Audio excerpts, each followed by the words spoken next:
Part 1. The terror of the Valkyrie emergency alarm echoed through the massive space station called Concordia.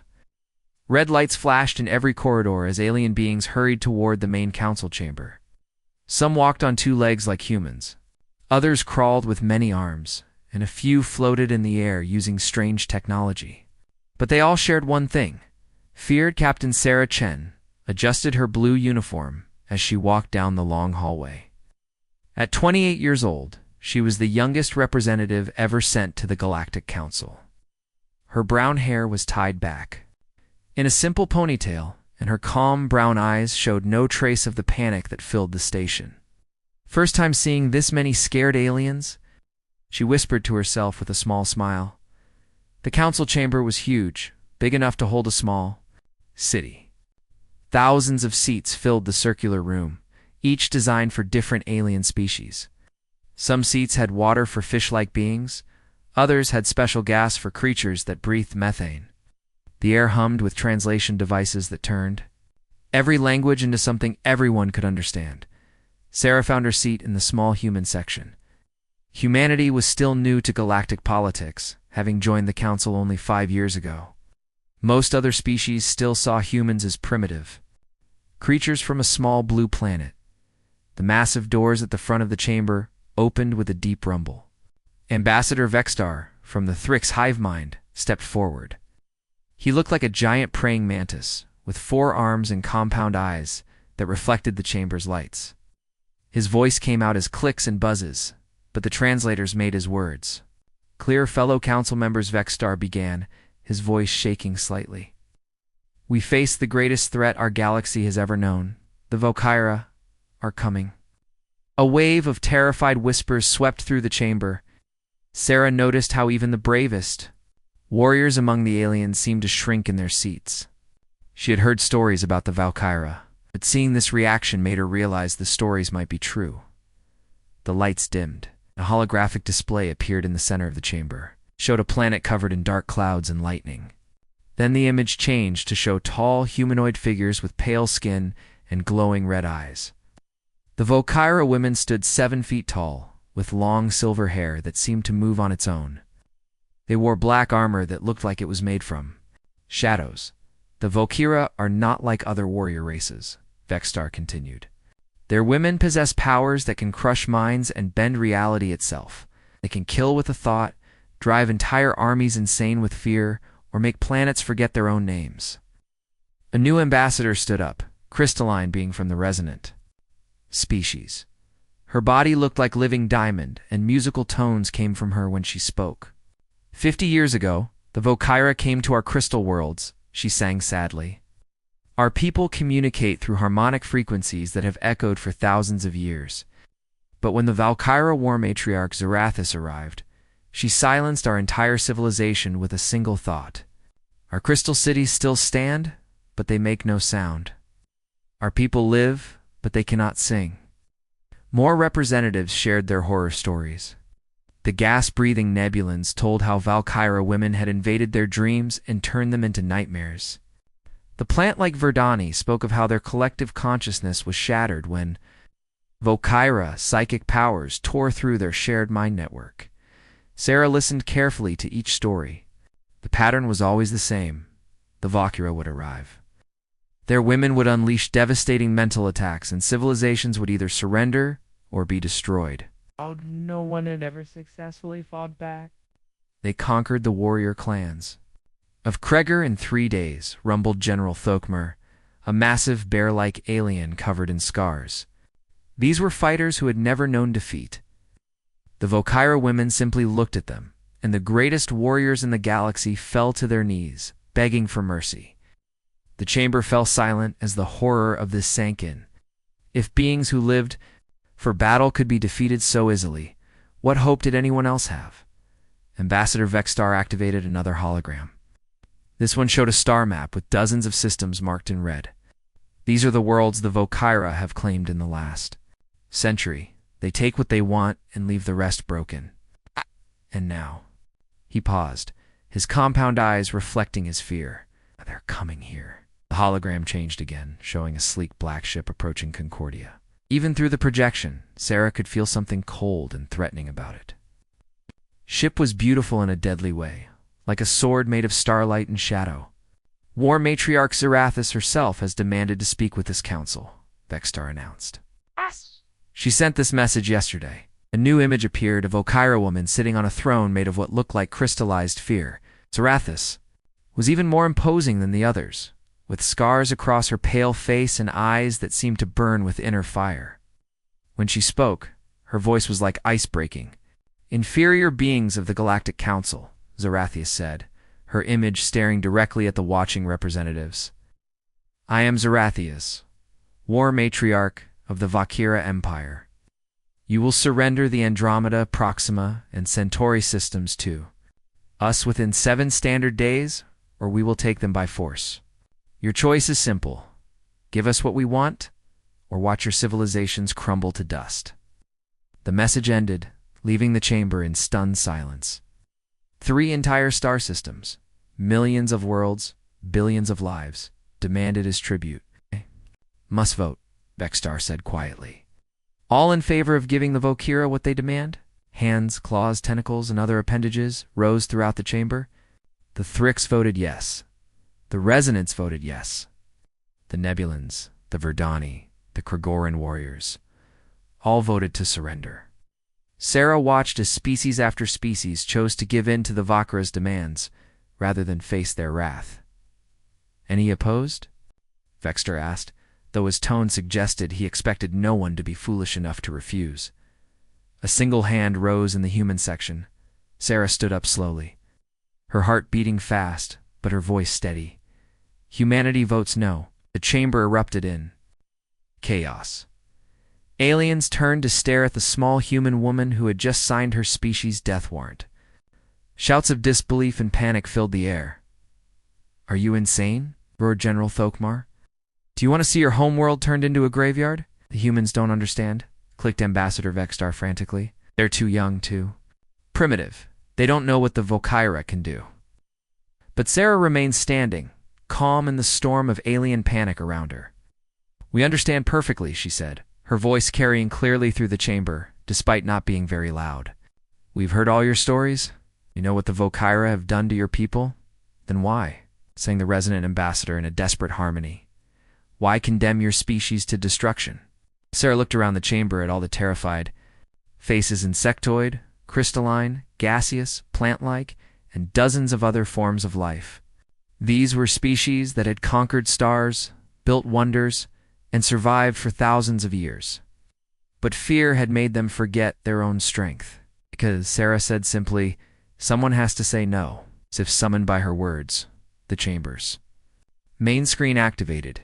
The image of Zarathis appeared again, but this time it wasn't a recording. The War Matriarch's burning red eyes seemed to look directly at Sarah across the vastness of space. So, Zarathis said, her voice like winter wind, the little human thinks she can challenge the Valkyria how... ... Interesting. Tara felt something. Cold and alien pressing against her mind like invisible fingers trying to crawl inside her thoughts, around her. Other representatives collapsed or cried out in terror as the War Matriarch's psychic presence touched the chamber. But Sarah stood firm, meeting those terrible red eyes without flinching. I'm not challenging you, Sarah said calmly.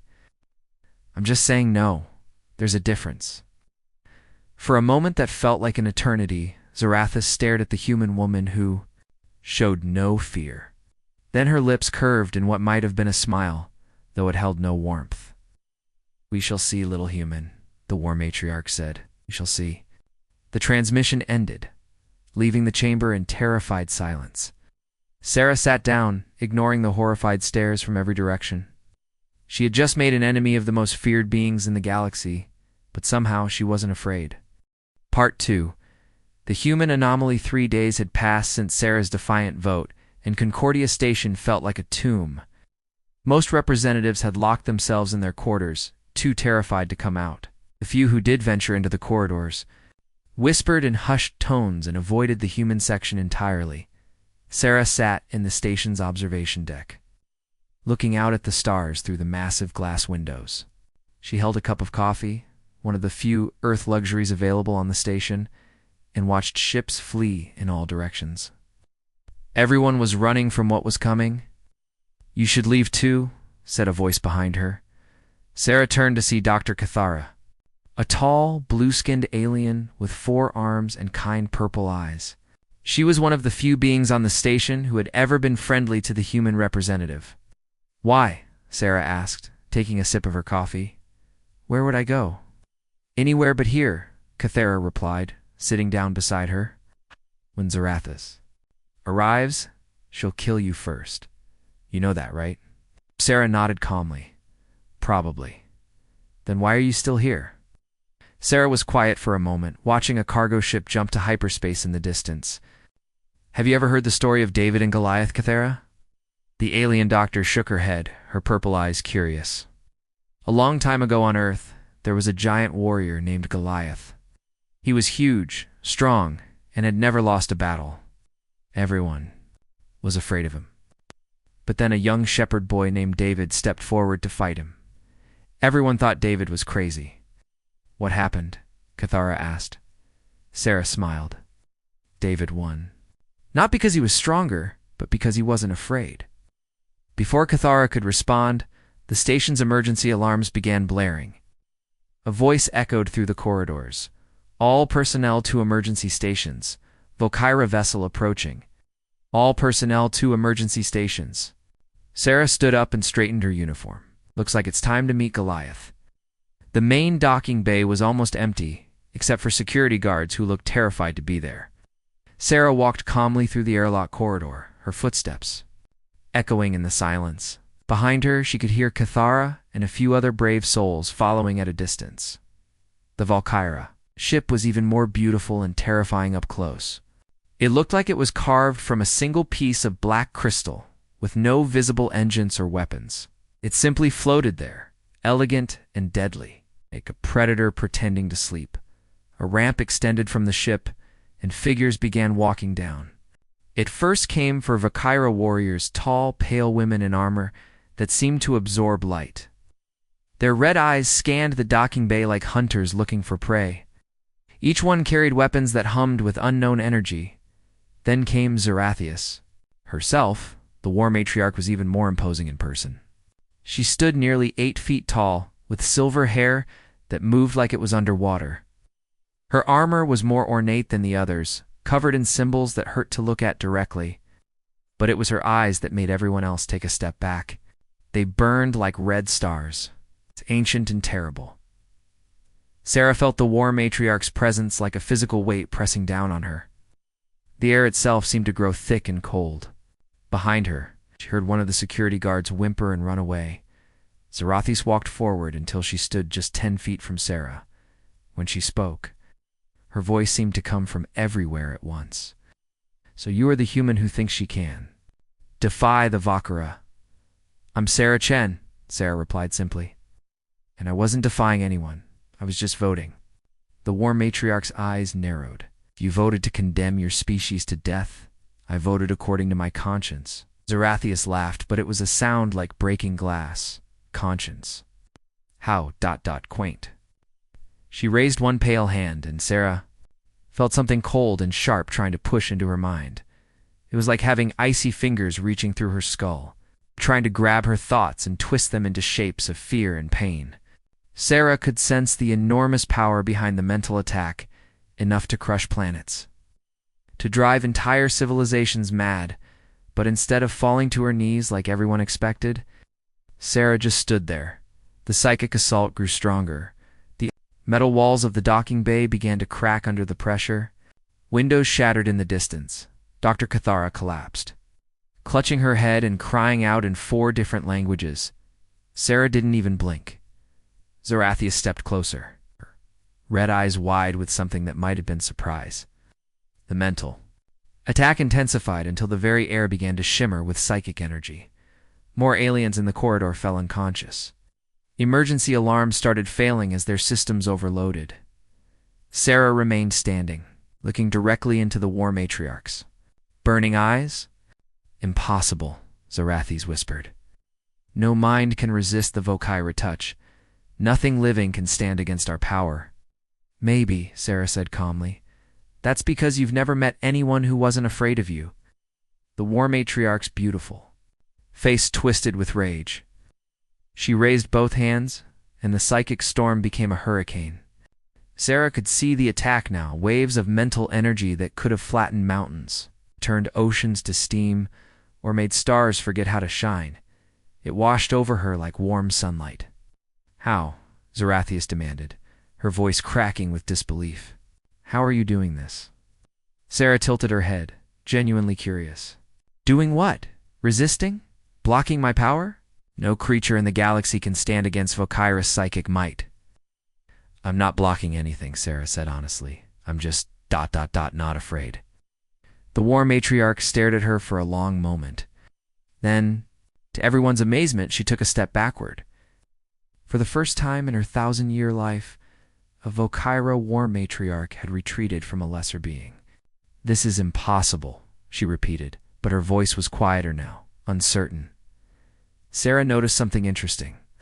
When Zarathius wasn't actively trying to crush minds, she looked ... tired, ancient, like someone carrying a weight too heavy for anyone to bear alone. Can I ask you something? Sarah said. The question caught the war matriarch off guard.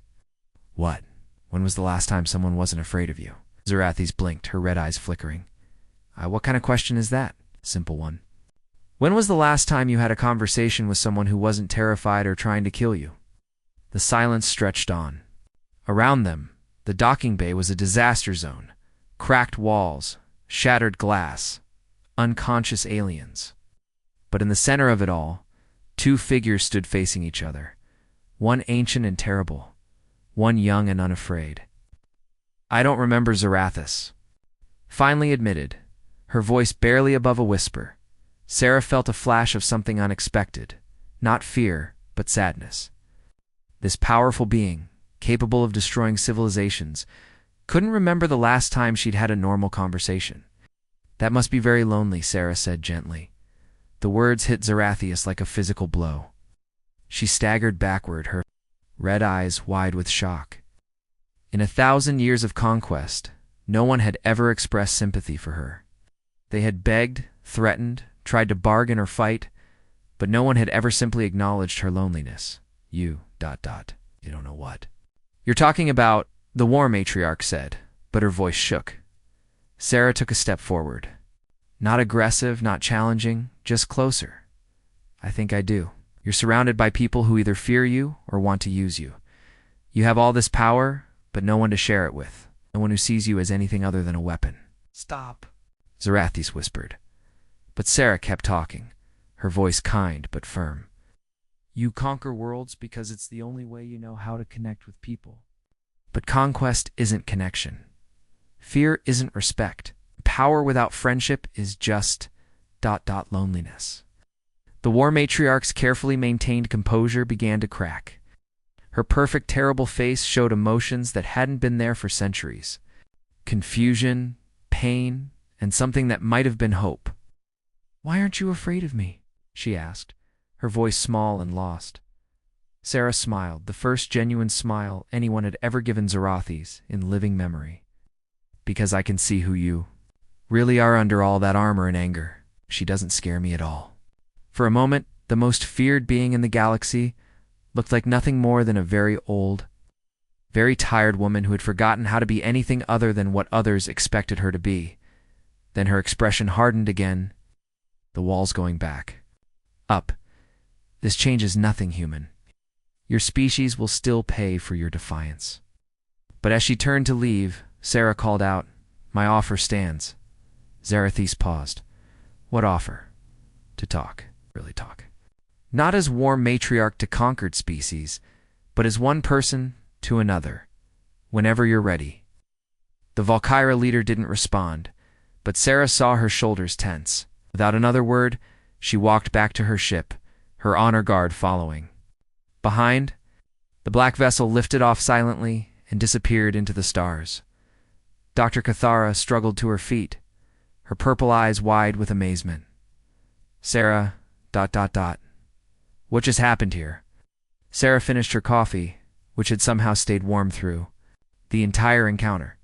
I think, she said thoughtfully, I just made a friend. She just doesn't know it yet. Part 3. The deeper game. 2 weeks had passed since the confrontation on Concordia Station. The galaxy was in chaos. News of a human who could resist Valkyria power had spread like wildfire, giving hope to some and panic to others. Refugee ships filled every hyperspace lane as entire civilizations tried to flee to the Outer Rim. Sarah stood on the observation deck of the human transport ship Endeavor, watching the blue and green planet below. New Harmony was humanity's newest colony world, a peaceful place where farmers grew earth crops under an alien sun and children played in meadows that sparkled with native crystal flowers. "Are you sure about this, Captain?" asked Commander Torres, a gray-haired man who had fought in the liberation wars. "Bringing her here is putting everyone at risk." Sarah nodded, understanding his concern. "She needs to see this, Marcus. She needs to understand what we're really fighting for." The communication array crackled to life. "Captain Chen, we have an incoming vessel. Valkyria design." "Right on time," Sarah murmured. "Let her through." The black crystal ship descended through New Harmony's atmosphere like a falling star. It landed in the main settlement's central square, where Sarah had asked everyone to gather. Hundreds of colonists, men, women, and children, stood watching. As the alien vessel powered down, Zarathius emerged alone this time, without her honor guard. She wore simpler armor than before, though she still carried herself like a predator. Her red eyes scanned the crowd, expecting to see the usual fear and cowering. Instead, she saw curiosity. Children pointed at her silver hair and whispered to their parents. Teenagers took pictures with their communication devices. An elderly man smiled and waved. A little girl broke free from her mother's hand and ran up to offer Zarathis a crystal flower she had picked. The war matriarch stared down at the child, no more than 6 years old. Ouch. With brown pigtails and a gap-toothed grin, the girl held up the flower expectantly. "For you," the child said cheerfully. "Welcome to New Harmony." Zarathia stood frozen. In 1,000 years of conquest, no one had ever given her a gift, certainly not a child. Unsure what to do, Sarah stepped forward with a gentle smile. "It's okay. She's just being friendly. You can take it." With trembling fingers, Zarathis accepted the small crystal flower. The moment she touched it, the flower began to glow with soft blue light, a reaction to her psychic energy. The little girl clapped her hands in delight. "It likes you," she exclaimed, then ran back to her mother. Zarathia stared at the glowing flower in her palm. No gift had ever been freely given to her. Everything she owned had been taken by force, or given in fear. But this simple flower from a human child was different. "Come on," Sarah said quietly. "Let me show you around." They walked through the settlement together. Sarah pointed out the school where human and alien refugee children learned side by side. She showed Zarathias the medical center where doctors treated anyone who needed help, regardless of species. They visited farms where former enemies worked together to grow food for everyone. "This is your frontier?" Zarathis asked, watching a group of teenagers playing some kind of ball game. Human and alien kids laughed together as they competed. "One of them," Sarah replied. "We have dozens of worlds like this. Places where people can build new lives, raise their children in peace, and decide their own futures." They sat on a bench. Near the central fountain, Zarathis watched the water dance in the sunlight, the crystal flower still glowing in her hand. "Your people aren't afraid," she observed. "Why should they be?" Sarah asked. "You haven't hurt anyone here?" "But I could," Zarathis said, her voice hard. "I could destroy this entire settlement with a thought." "So could I," Sarah replied calmly. The war matriarch turned to stare at her. "What?" Sarah gestured toward the sky. "I could call my ship and order them to bomb this place from orbit. I could poison the water supply. I could turn the people against each other with lies and propaganda. There are 1,000 ways I could destroy everything you see here."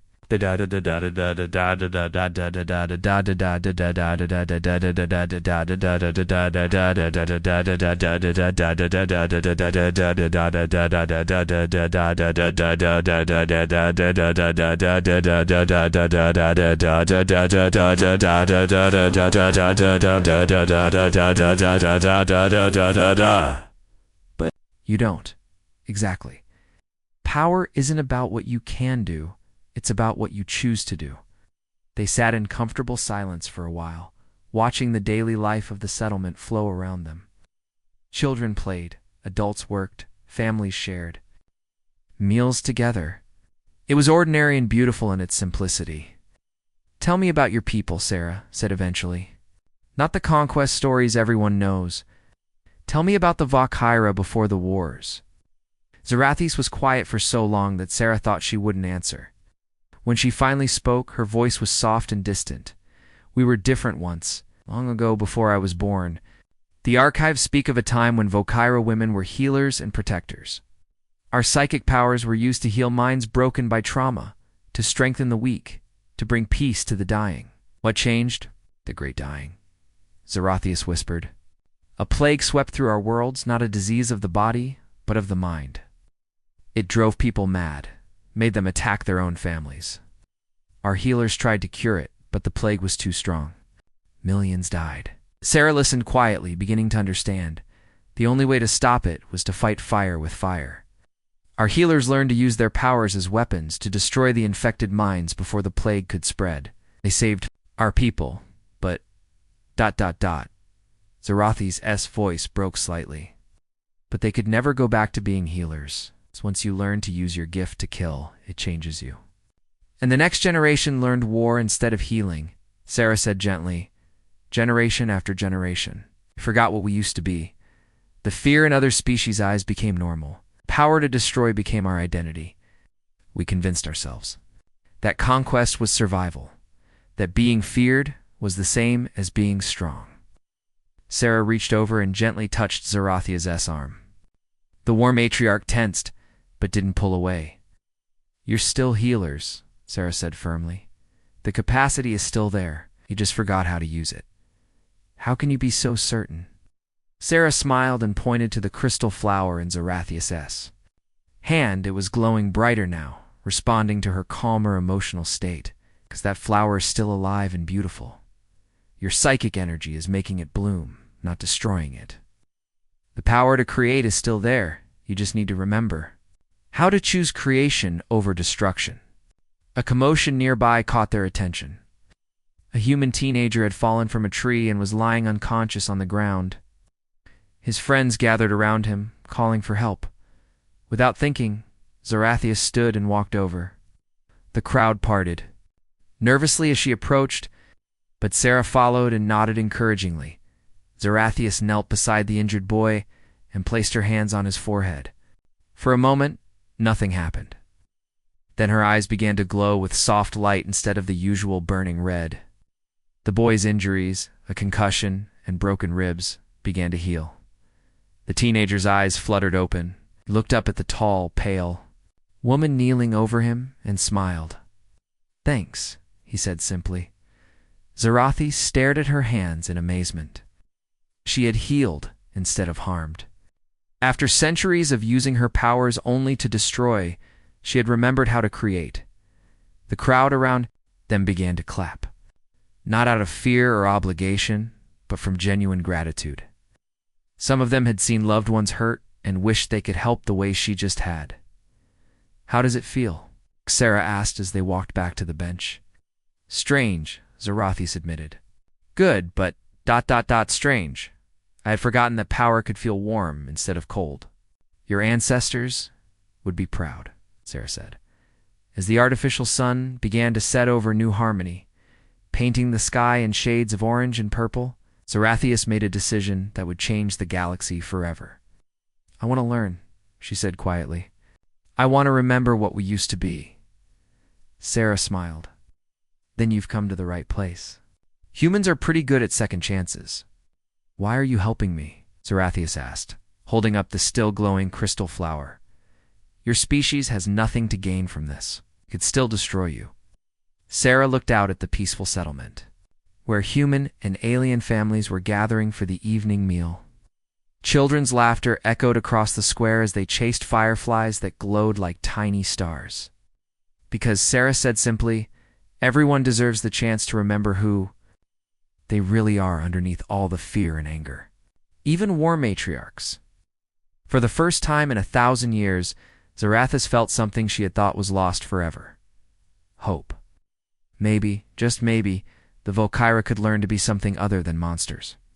Maybe they could remember how to heal, instead of harm, and maybe, with the help of one fearless human, they could find their way home to who they used to be. The crystal flower in her hand pulsed with gentle light, as if agreeing with her thoughts. Part 4. The broken chain. 3 months had passed since Zarathius's first visit to New Harmony. The war matriarch had returned to the Volkyra homeworld carrying Sarah's words and the memory of healing instead of harming. But change, Sarah knew, was never easy, especially for a civilization built on thousands of years of fear and conquest. The emergency message reached New Harmony on a Tuesday morning. Sarah was teaching human children about Earth history when her communication device buzzed with urgent priority signals. Dr. Cathara's worried face appeared on the holographic display. Sarah, you need to see this. The Volkyra homeworld is in chaos. The transmission showed grainy footage from news drones near Volkyra space. Massive energy signatures were detected around their primary world, the kind that usually meant fleets preparing for war. But these readings were different. They pulsed in patterns that suggested internal conflict. Zarathis is in trouble, Cathara explained. Our intelligence sources say she tried to change Volkyra policy.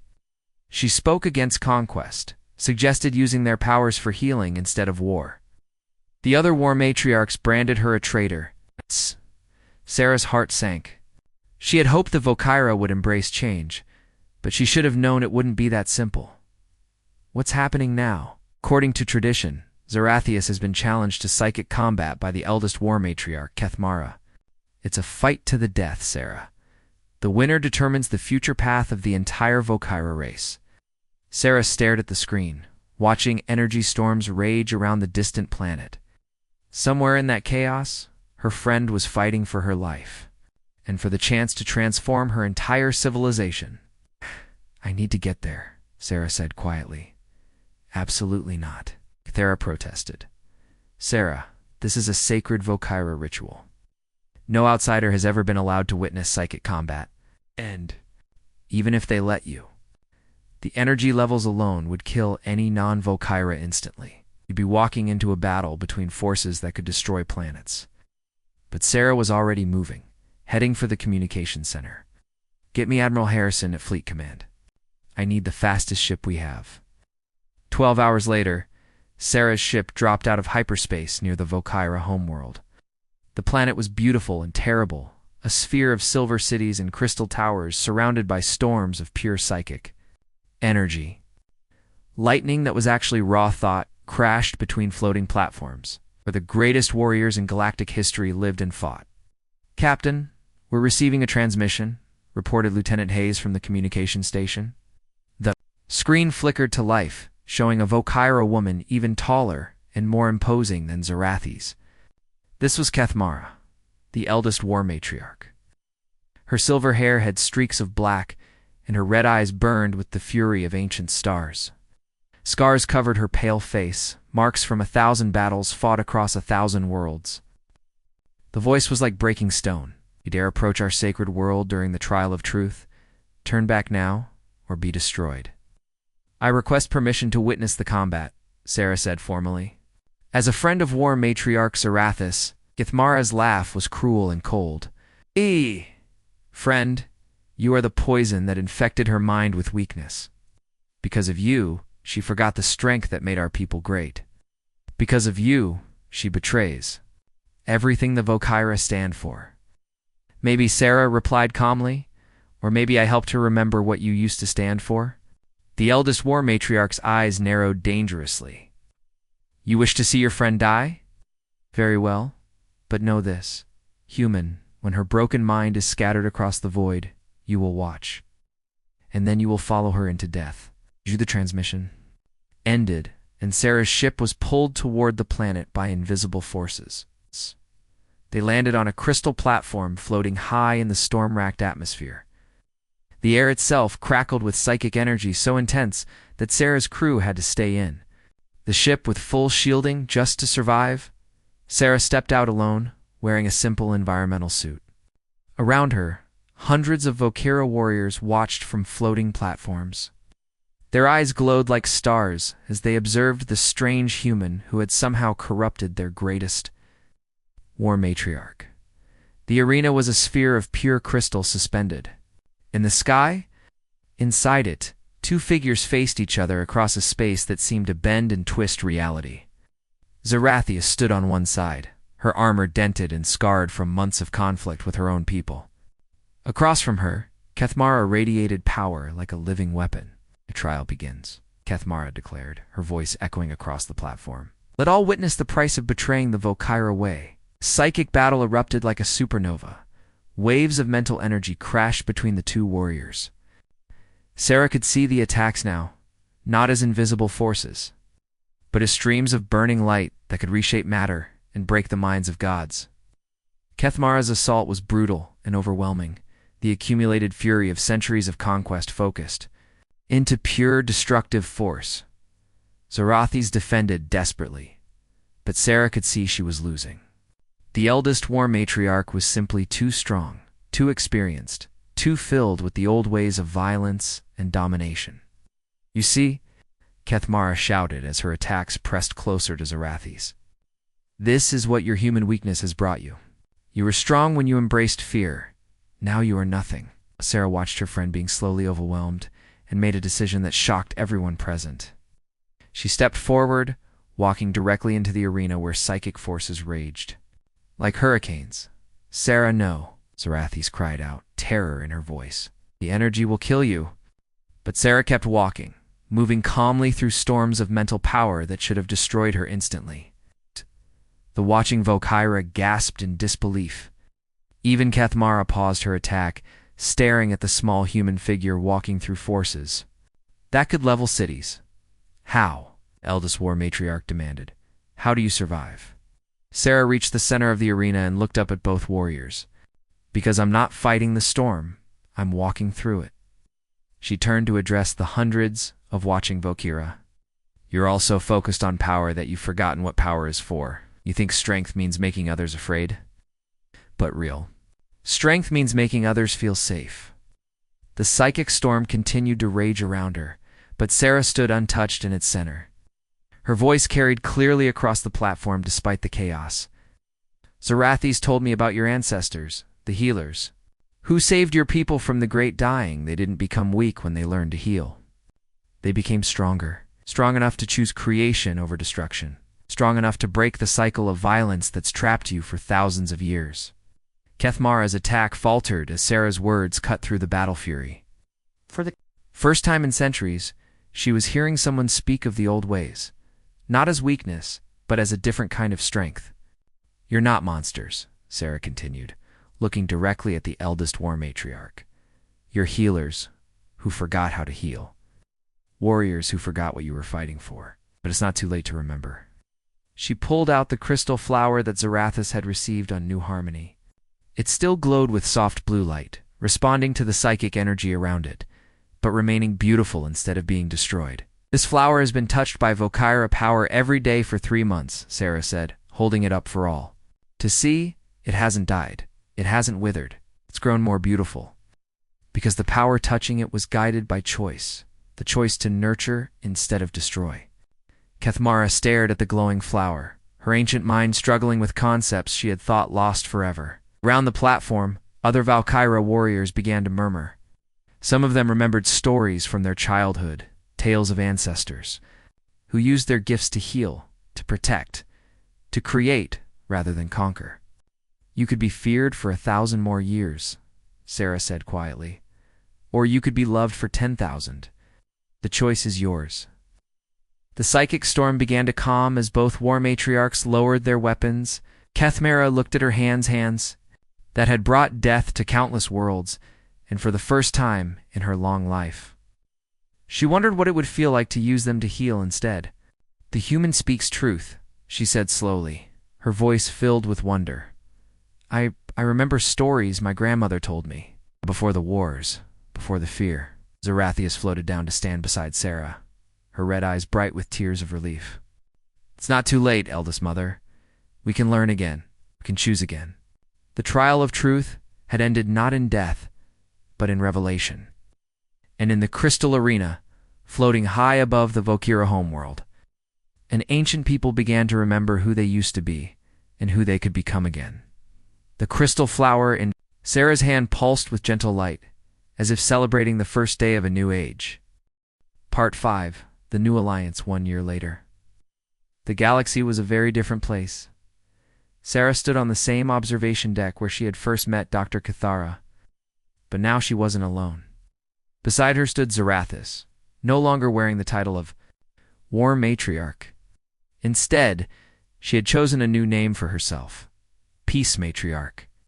Her red eyes had softened to a warm amber color, and her silver hair was decorated with living crystal flowers that glowed with gentle light. "The council session went well," Zarathias said, watching ships arrive and depart from Concordia Station.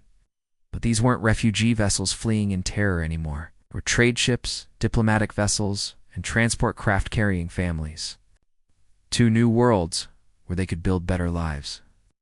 "Better than I expected," Sarah agreed. 3 more systems have agreed to the New Harmony Accords. That makes 27 civilizations committed to the healing programs. The transformation hadn't been easy or instant. When news spread that the Volkyra were abandoning conquest for healing, many species had refused to believe it. Some thought it was a trick. Others were too traumatized by centuries of fear to accept that change was possible. But slowly, carefully, trust had been built. The first breakthrough came when a plague struck the Thrix homeworld, not a physical disease, but a mental virus similar to the one that had infected the Vokra long ago. Traditional medicine couldn't cure it, and thousands of hive minds were breaking apart in madness. Zarathis had volunteered to help, working alongside human doctors and Thrix scientists. She had used her psychic abilities to heal the infected. Minds one by one.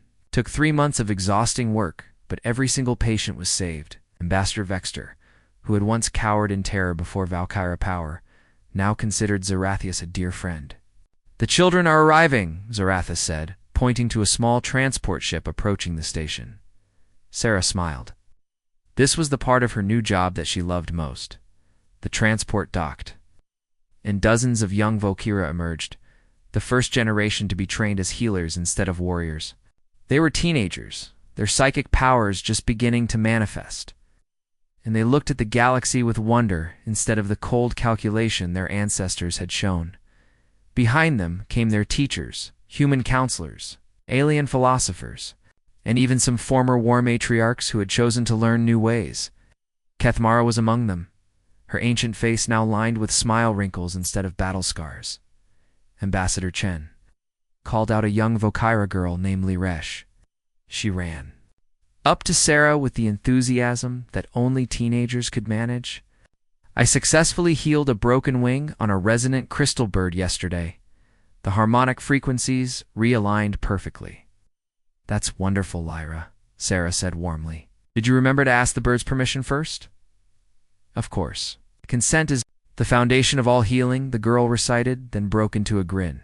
"So I think it said yes, mostly because I promised to sing to it afterward," Sarah laughed. The young Volkyra were so different from their warrior ancestors.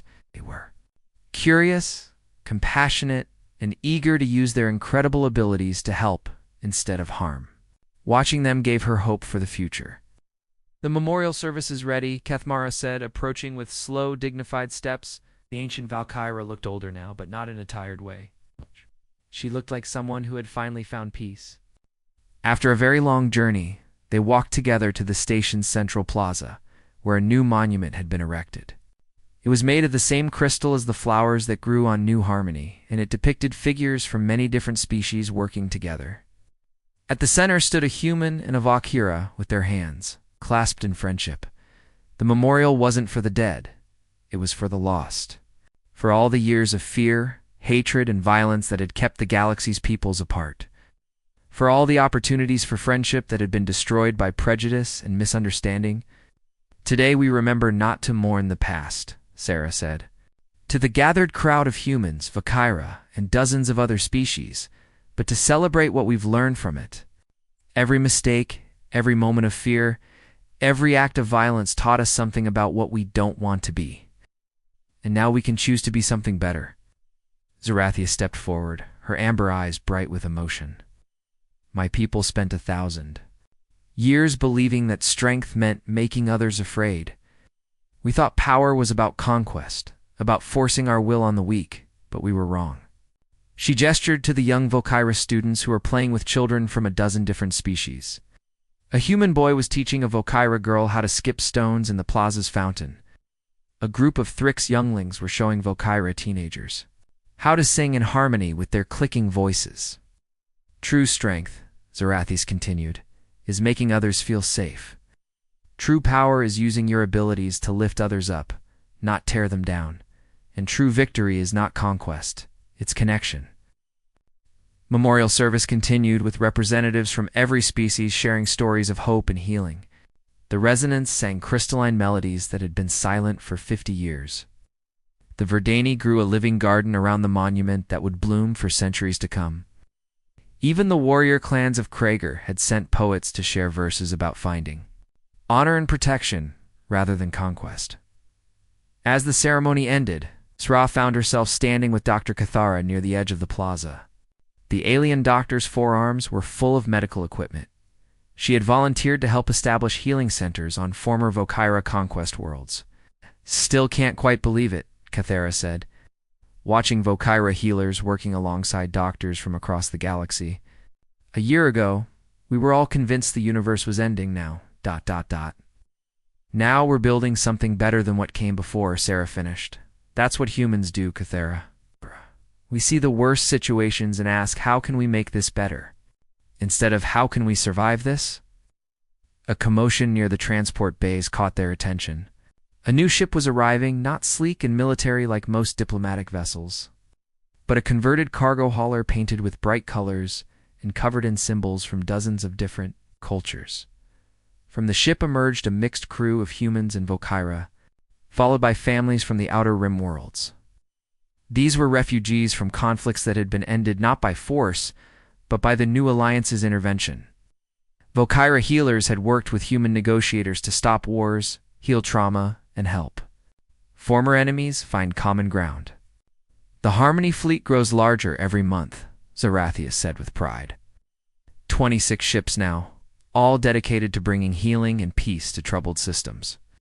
Sarah nodded, remembering when the fleet had been just one ship, her own vessel, carrying a crazy idea about talking to the galaxy's most feared warriors. Now it was a growing movement that attracted idealists and healers from across known space.